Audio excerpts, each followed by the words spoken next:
Hello, we're back for part 2 of our pralines. We're making the caramel nut pralines. I have a caramel nut stuff here ready. I did kind of scoop out a little bit just in a couple of these just so that there's more room for the goods. I picked a tiny little spoon here, hopefully, because I don't want to overfill, but I want to make sure that I'm getting enough in there. So I think that's probably going to be enough there.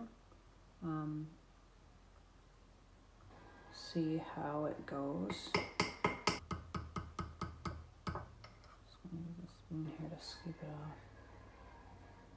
So we get it in there. I am going to have quite a bit left over. But I definitely don't want to I want to make sure that it's not, that there's enough room for the chocolate to completely cover.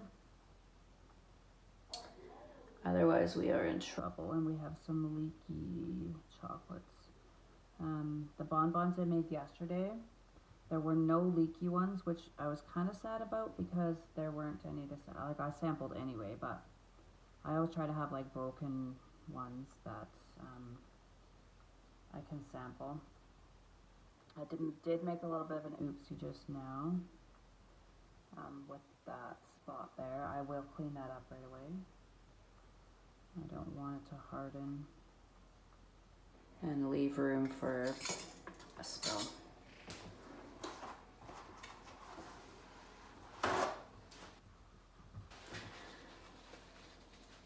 I'm just using a paper towel. I just don't want to get my finger germs. I'll pour chocolate and soap anyway, but definitely want to make sure that we're getting a nice seal on that. That should be good. They are filling nicely. Wow. And I've never done these before, just so you know. This is my first time doing it. But I've watched tons of videos. I've read tons of books, stories. So I'm learning as I go. I'm experimenting with lots of flavors, like colors, textures, even like the sense of the cocoa beans that I purchase from different countries. I'm finding ones that I really like.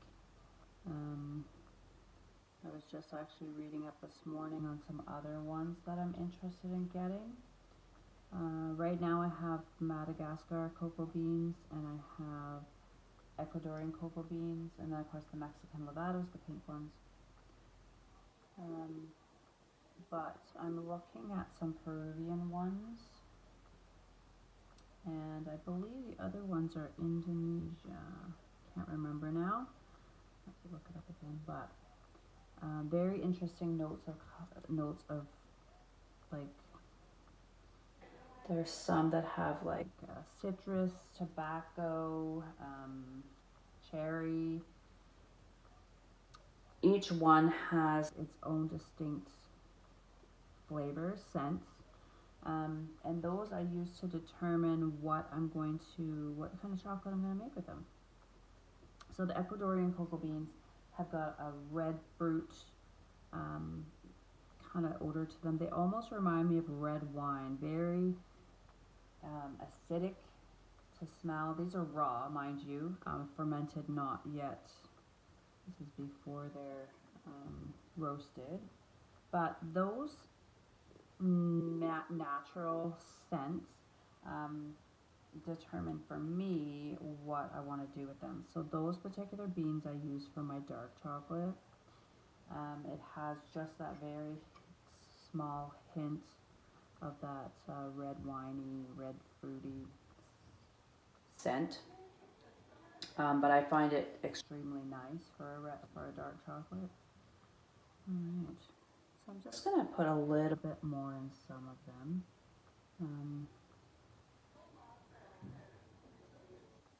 I think they're going to turn out very nice.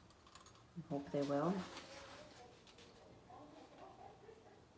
And I was so worried about those edges, but They don't need to be. They did seal nice with the chocolate. I'll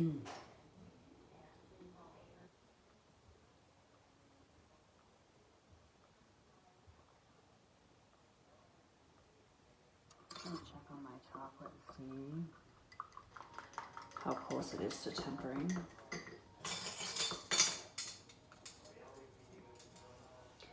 I did remelt down that last little bit, as you saw in my first video, all that chocolate. Here. It is quite warm still.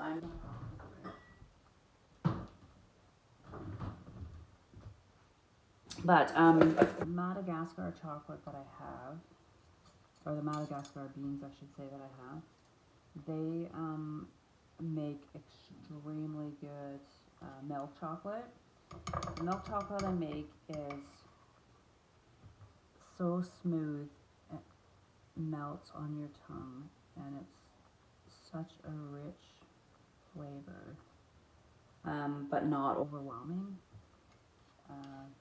Like I said, with me, when I crave chocolate, I used to sit down and eat a chocolate bar. Now, I can eat a piece of chocolate. I don't make giant chocolate bars anyway, and I won't, for that reason that you don't actually need, when you eat these chocolates, you don't need a ton. Very little is all.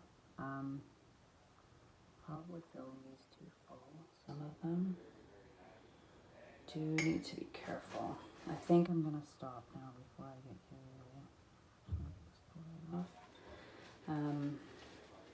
Here, that. Yeah, I think.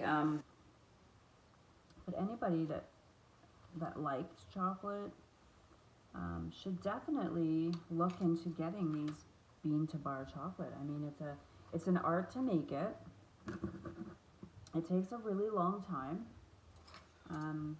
and but like you're supporting somebody who has a passion for what they're doing, and the flavoring is there.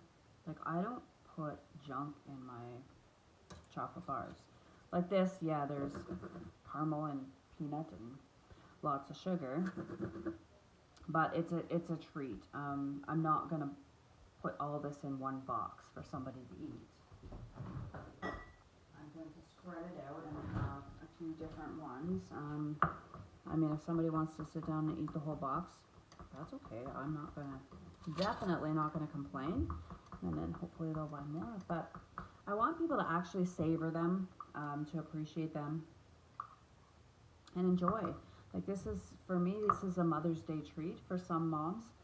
Very deserving moms that are going to have a nice treat of homemade chocolate that was made with lots of love, and appreciation for moms out there. I think sometimes us moms don't get the appreciation that we deserve. So it's nice to have a little treat once in a while, one day of the year, celebrate a mom. And these pralines are celebrating moms. So I'm gonna let this temper for a while. I'll come back, and we'll be able to seal it off, and then we'll be able to reveal the pretty pralines.